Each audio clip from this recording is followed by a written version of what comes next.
in the field light, all day light, all night light, on the blue light, offense light, defense light, his squad light, house call light, in the sound light, in the sound light, in the sound light. Football now is officially back. And it was a heck of a first week. A lot of close games, a lot of good games, great games to watch. But as I was watching the games, I couldn't help but remember all the things that were said about certain teams and certain players, that were going to come into the league and take it by storm and all that. And then I just found myself laughing my butt off because half of the stuff these guys said was going to happen, it ain't looking good so far. Granted, this is week one, and it's too early to say which teams are going to be successful and which ones are going to be at the bottom barrel, but it's not too early to call out a couple of teams and a couple of people that have done things and said things that just had you scratching your head. Take the New York Giants, for example. They just went, I guess they showed up for the Sunday's game. I mean, the score says otherwise.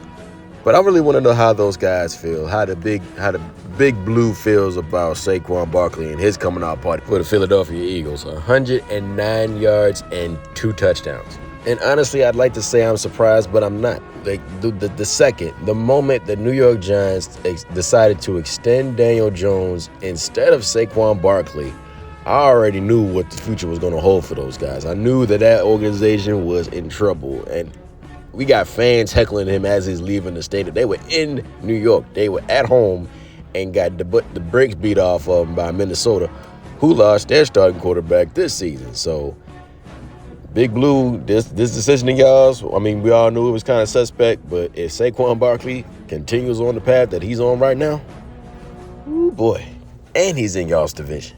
Oh, damn! Oh, damn!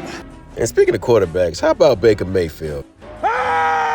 And I made a video about Baker Mayfield back a little while ago, talking about I'm happy and I really hope that this season is good for him, and so far so good, man. 289 yards, 4 touchdowns, and 146 passer rating. I know a lot of people say that Baker Mayfield ain't that great at quarterback, but dude, keep in mind, this guy won a Heisman in college.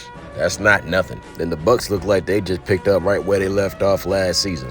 And if they continue to play like this, that bandwagon for the Falcons is going to get real small real quick. And speaking of the Falcons, I know that the Steelers don't have the most luxurious offense right now. They don't look all that good. There's a couple of questions people may have, but trust and believe, and this is from the heart. As long as Mike Tomlin and TJ Watt are still with that team, those boys are contenders. You understand me?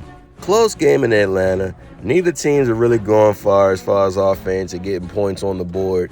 You got one shot Atlanta does, and what happens? Daggone TJ Watt shuts everything down with a sack and closes out the game. I will seriously never understand these people when they get on TV and say, I don't think the Steelers got it this year. They're not going to do great. Bro, as long as guys like TJ Watt is on that squad, I'm not taking them lightly. I'm just not. Even if the offense is on shaky ground right now, that defense is solid.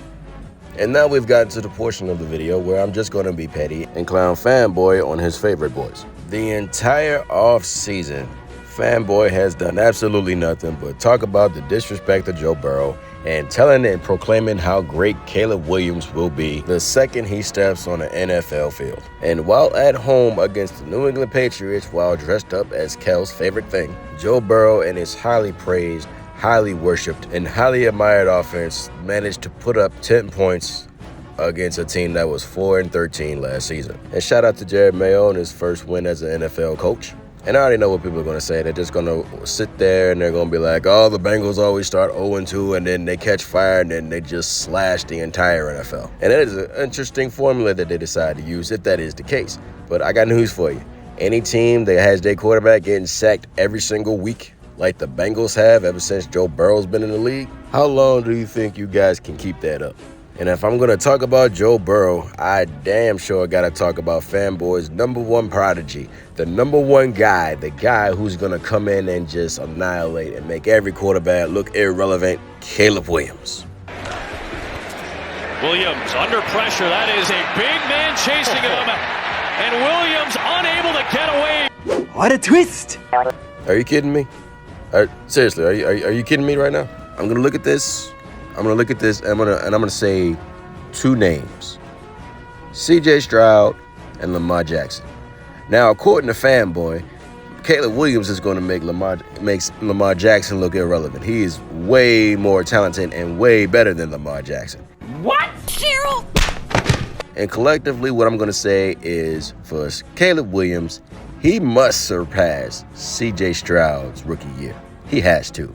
Bottom line, plain and simple. The reason that he has to is because so many people like Fanboy have been singing his praises before he even touched the football field in the NFL. Now, I have no problem with Caleb Williams. Zero. None. Don't know the guy, never met him. Sure, he's a fantastic young man. But, however, I do have a problem with all of these dudes with their lips pressed to his buttocks. This is why I always say, let's wait and see. Let's see what the guy can do. Let's see what he does on the field. Because he went out there against a professional NFL team, and this is what he put out. Oh, sugar honey iced tea. And it's not going to get any easier anytime soon, because next up, he has to take a road trip to Houston. And make no mistake, I'm going to stay on top of this, and I'm planting my flag on this mountain.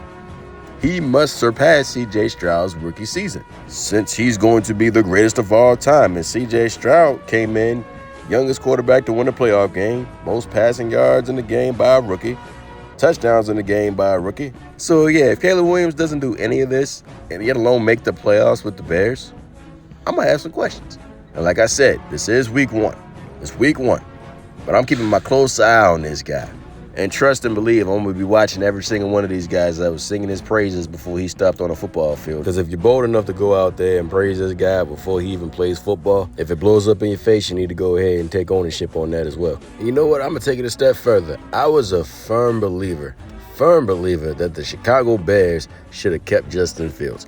I stand on that. I believe that. So I'm going to compare the two. I'm going to compare their success throughout the season. And I really am pulling for Justin Fields to find success in Pittsburgh. You know, that's hard for me to say because he is a Steeler. But I really hope that he finds success and proves a lot of people wrong, including Chicago. But the season's just gotten started, and we got a whole lot of football to play. And if the following weeks are just as competitive and just as entertaining, we in for a treat this year. Yeah, this is what I was waiting on right here. This is what I was waiting on right here. Thank you for watching this video. By all means, like, share, and leave a comment. And if you want to see more content, go ahead and push the subscribe and notification button for videos already up and for the ones to come.